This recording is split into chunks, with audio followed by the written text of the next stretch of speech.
Welcome to the Blair Better Health Project, a part of Blair DS Counseling.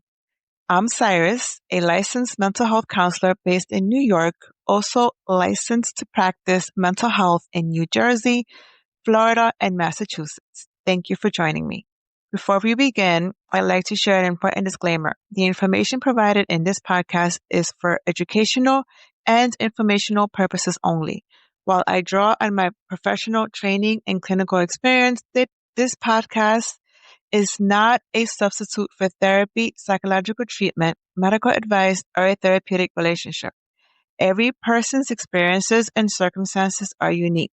The information shared here should not be used to diagnose or treat any mental health condition.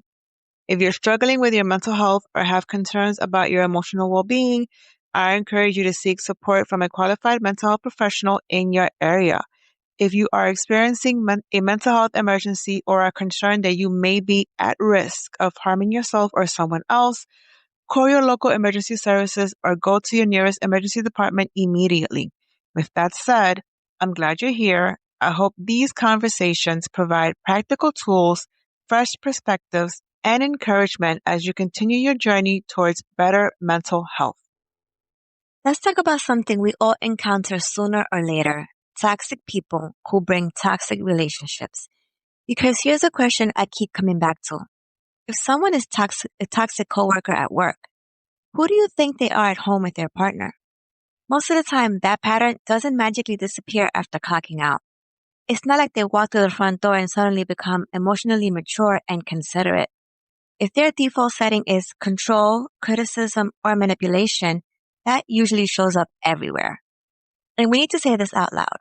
Sometimes that we call toxic is tied to untreated mental health. That doesn't make harmful behavior okay, but it can explain it. And this is why it keeps repeating. And it also brings up an important point. Empathy is not the same thing as tolerance. You can understand someone's struggles and still decide you're not going to live inside their chaos. So today we're focusing on romantic relationships because toxicity in dating and partnership is a special kind of poison. It doesn't always show up immediately. Sometimes it slips in quietly and becomes your new normal. And not every toxic person is toxic in the same way. One might be loud and aggressive. Another might be charming in public, but emotionally cruel in private. Different styles, same emotional damage. There's also a skill some people have. They can spot toxic behavior early. And usually, that skill comes with experience. They've been burned before. So now their toxic radar is sharp. While other people have the, what I call, everything is fine mindset. Like they walk around with automatic optimism and it turns into rose-colored glasses. And those rose-colored glasses can make very obvious red flags look beige.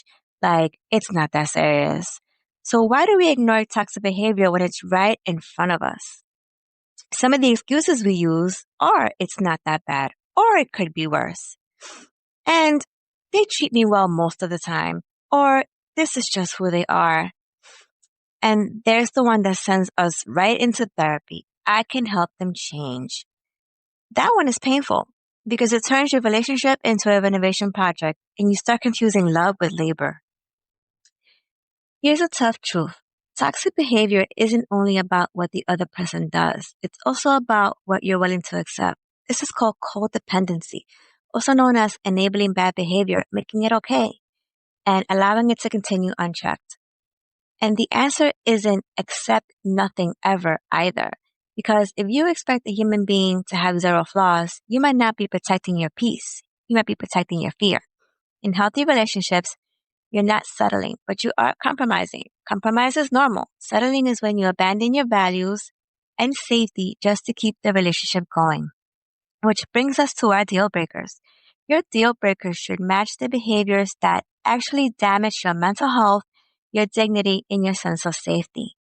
Let's put on a therapy lens for a second. In some ways, everyone has a little toxicity. Everyone can be defensive, moody, selfish, or stubborn sometimes. You know you can be. But there's a big difference between this person has some hard edges and this person brings poison to the relationship. Some issues can be managed if this person is mostly healthy, like being messy, for instance.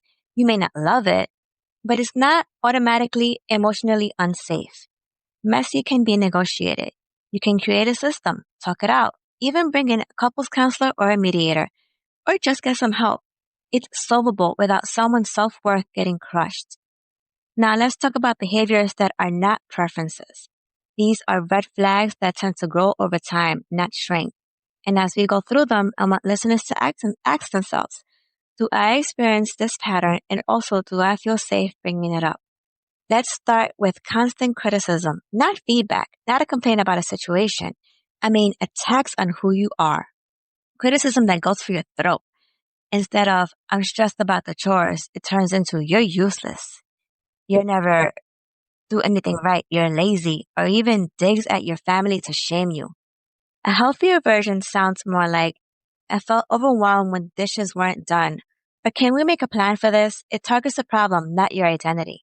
Next is controlling behavior. This one is tricky because it can masquerade as love, concern, or protection. Control can look like policing what you wear, how you spend your money, who you talk to, or even demanding access to your phone as if privacy is a crime. And it often starts small. I just don't like that friend. Why do you need to go out again? And then you look up and your life has shrunk and all you see is that person and you don't even recognize how toxic it is, which connects to jealousy and possessiveness. Most people feel jealousy at some point, but constant suspicion is not romance, it's surveillance. If someone is repeatedly accusing you of cheating with no evidence, getting angry when you spend time with your family, or checking your location all the time, that's not passion. That's control, just as devotion. Then we have gaslighting, the mind bender. This is when someone twists reality so you start doubting your own memory and judgment. It sounds like that never happened. You're just imagining things. You're too sensitive. And over time, you go from trusting yourself to constantly second guessing yourself. A good question here is, do you feel more clear-headed around your partner or more confused? Another common one is the silent treatment, not taking a breather, not asking for space. I'm talking about using silence as punishment. Healthy space sounds like, I'm getting heated, I need an hour, but we'll come back to this. Silent treatment sounds like disappearing emotionally to make you beg. Next, they lack accountability. This person never owns anything. If they hurt you, it becomes your fault for making them do it. That look when you made me do it vibe. If every apology is also an accusation, you're not dealing with a partner, you're dealing with blame machine. Then there's manipulation. This is using guilt, fear, or obligation to push you into compliance. If you really loved me, you would, is a classic. Or after everything I've done for you. And it's like love gets turned into a debt.